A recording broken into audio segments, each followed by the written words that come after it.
Hi. இந்த video வந்து பார்த்தீங்கன்னா, ரொம்ப ரொம்ப பேசிக்கா பிகினர்ஸ் தெரிஞ்சுக்க வேண்டிய எக்ஸெல் ஃபார்முலாஸ்.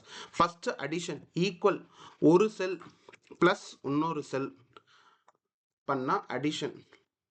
மைனஸ் பண்ணணும். ஒரு செல் மைனஸ் பட்டன் இன்னொரு செல் மைனஸ். மல்டிப்ளை பண்ணணும். ஒரு செல் இன்டூ மல்டிப்ளை இன்னொரு செல். டிவைட் பண்ணணும். ஒரு செல் டிவைடர் இன்னொரு செல் டிவைட் பண்ணும். இது பேசிக். அடுத்த பேசிக்காக இருக்கிறது இது சம்முன்றது மொத்தமாக டோட்டல் பண்ணி கொடுக்கும். Select range close bracket total கிடச்சிரும். கவுண்ட் எத்தனை இருக்குது கவுண்ட் அப்படின்னு தெரிஞ்சுக்கிறது கவுண்ட். ரேஞ்சு செலக்ட் பண்ணிங்கன்னா கவுண்ட். ஆவரேஜ் இந்த செல்லெல்லாம் சேர்த்தா ஆவரேஜ் என்ன வரும் அப்படின்ட்டு average open bracket range close bracket average.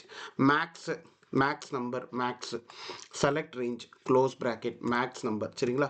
Minimum number MIN minimum number. Okay, select range close bracket minimum number. பேசிக்கான எக்ஸல் ஃபார்முலாங்க. இது கண்டிப்பாக தெரிஞ்சிருக்கணும். இது தெரிஞ்சிருந்தால் தான் அடுத்தடுத்து எக்ஸல் கற்றுக்க முடியும். இந்த வீடியோ பிடிச்சிருந்தா லைக் பண்ணுங்கள், கமெண்ட் பண்ணுங்கள், ஷேர் பண்ணுங்கள், சப்ஸ்கிரைப் பண்ணுங்கள். அப்போ தான் அட்வான்ஸான ஃபார்முலாலாம் என்னை ஃபாலோ பண்ணால் தான் உங்களுக்கு தெரியும். தேங்க்யூ.